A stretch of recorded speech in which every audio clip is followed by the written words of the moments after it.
Ողջույն սիրելի աշակերտներ։ Առանց սննդի մարդը կարող է ապրել մոտ 30 օր, սակայն առանց ջրի ընդամենը 3-ից 4 օր։ Արդեն կռահեցիք, այսօր մենք ուսումնասիրելու ենք ջրոլորտի էկոլոգիական հիմնախնդիրները։ Երկիր մոլորակի ջրային համակարգերը գտնվում են ինչպես միմյանց, այնպես էլ մթնոլորտի և քարոլորտի հետ կապի մեջ։ Ներկայացնեմ մի քանի թվային տվյալներ երկրի վրա ջրային պաշարների քանակության վերաբերյալ, այսպես. Ջրի համաշխարհային պաշարների 97.5%-ը բաժին է ընկնում աղի ջրերին։ Հայաստանի Հանրապետության ջրային պաշարները կազմում են մոտ 17 կիլոմետր խորանարդ։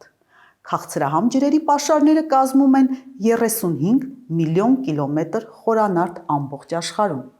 Քաղցրահամ ջրերը հիմնականում կենտրոնացված են գետերի ցանցում, լճերում,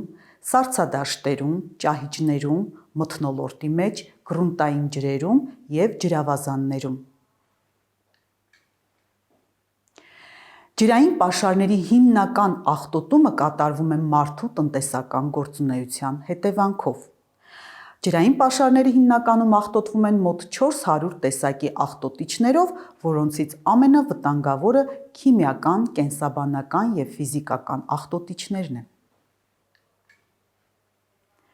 Ջրի աղտոտման էկոլոգիական հետևանքներն առաջ են բերում ջրային էկոհամակարգերի բաղադրամասերի կայունության խախտման, ինչպես նաև ջրում բնակվող տարբեր կենդանի օրգանիզմների կյանքի և առողջության համար վտանգավոր թափոնների կուտակմանը և նաև քաղցրահամ ջրամբարների ճահճացմանը։ Ցավոք, այսպիսի երևույթ է նկատվում նաև Սևանա լճում։ Հայաստանի տարածքով հոսում է մոտ 9479 գետ և գետակ, ինչպես նաև կան մեծ և փոքր լճեր։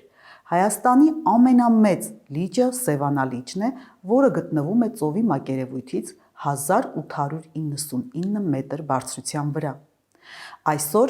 ջրային ոլորտի պահպանության խնդիրների շարքում առավել կարևոր է Սևանա լճի էկոլոգիական հիմնախնդիրը, քանի որ այն հանդիսանում է ոչ միայն Հայաստանի, այլ նաև ամբողջ տարածաշրջանի խմելու ջրի ապագա միակ պաշարը։ Վերջին 70 տարիների ընթացքում Սևանա լճի մակարդակն իջել է մոտ 16 մետրով,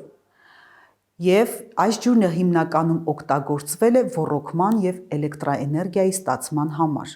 20-րդ դարի երկրորդ կեսին կառուցվեց Արփասևան թունելը, որով Արփագետի ջրերը ուղղվեցին դեպի Սևան, ինչպես նաև ստեղծվեց Սևան ազգային պարկը։ Այս միջոցառումների շնորհիվ հնարավոր եղավ մի փոքր բարձրացնել Սևանա լճի ջրի մակարդակը, սակայն այսօր էլ Սևանա լճի հիմնախնդիրը մեր երկրի կարևորագույն էկոլոգիական հիմնախնդիրներից է։ Հաջորդ էկոլոգիական հիմնախնդիրը հողի աղտոտումն է, անապատացումը։ Հողը մեծ նշանակություն ունի ինչպես բնության, այնպես էլ մարդու կյանքում։ Հողը հանդիսանում է կարևոր կենսամիջավայր բազմաթիվ կենդանի օրգանիզմների համար։ Նրա կարևորագույն հատկությունը բերիությունն է, որն արտահայտվում է բույսերի բերքատվությամբ։ Մարդու կյանքում հողը նույնպես ունի մեծ նշանակություն, քանի որ մարդու կողմից ստացվող էներգիայի 88%-ը որպես սնունդ ստանում ենք հողի մշակումից։ Սակայն մարդու կողմից հողերի ոչ ճիշտ մշակման հետևանքով կարող է առաջանալ հողերի էրոզիա, ճահճացում և աղակալում։ Հողի բերիությունը հիմնականում կախված է կատարվող գյուղատնտեսական աշխատանքների բնույթից։ Հողի ժամանակին պարարտացումը, ոռոգումը, մշակումը, ինչպես նաև ճիշտ ցանքաշրջանառությունը նվազեցնում են հողի քայքայումը և երկար ժամանակ պահպանում նրա բերիությունը։ Մարդու ոչ ճիշտ հողերի մշակման հետևանքով առաջանում է արագընթաց էրոզիա, որի ժամանակ հողի բերրի շերտը քայքայվում է ջրի և քամիների միջոցով։ Բնության մեջ գոյություն ունի նաև դանդաղ էրոզիա, որի ընթացքում հողը կարողանում է ինքնավերականգնվել։ Հողը, ինչպես և օդը և ջուրը, նույնպես կարող է աղտոտվել։ Հողի աղտոտման հիմնական պատճառներն են մթնոլորտի աղտոտիչները, մետաղաձուլական և նավթարդյունաբերական գործարանների թափոնները, ժամանակակից գյուղատնտեսությունը։ Ժամանակակից գյուղատնտեսությունը կիրառում է մեծ քանակությամբ թունաքիմիկատներ և պարարտանյութեր, դրանով նվազեցնելով բույսերի բերքատվության կորուստը։ Սակայն այս նյութերը կիրառելիս պետք է հաշվի առնել նրանց վնասակար ազդեցությունը մարդու և կենդանիների առողջության վրա։ Շատ տնտեսություններ այսօր հրաժարվել են արհեստական պարարտանյութերից և թունաքիմիկատներից, վնասատուների դեմ կիրառելով կենսաբանական պայքարի միջոցներ և բնական պարարտանյութեր։ Հողի քայքայման մյուս կարևոր օրինակն է անապատացումը։ Անապատացումը հողային ծածկույթի անդառնալի փոփոխություններն են, որը հանգեցնում է անապատի ձևավորմանը։ Ցավոք, այս գործընթացները նույնպես անմասն չեն մարդու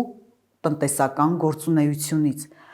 և հիմնականում պատճառները հանդիսանում են բնական և մարդածին գործոնները։ Անապատացումը հիմնականում տեղի է ունենում չորային կլիմա ունեցող վայրերում։ Վերջին 50 տարվա ընթացքում հարավային Ամերիկայի տարածքին համահավասար տարածք երկիր մոլորակում վեր է ածվել անապատների։ Անապատացմանը նպաստում են հողերի բուսածածկույթից զրկումը, ինչպես նաև արտոտավայրերի գերծանրաբեռնվածությունը, այնպես էլ հողերի բերրիշերտի քայքայումը թափոններով և հոսքաջրերով։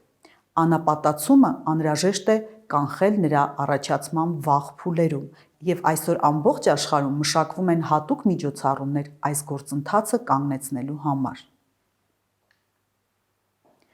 Հայաստանի Հանրապետությունը գտնվելով մերձարևադարձային չորային կլիմայի գոտում նույնպես ենթարկվում է անապատացման գործընթացներին։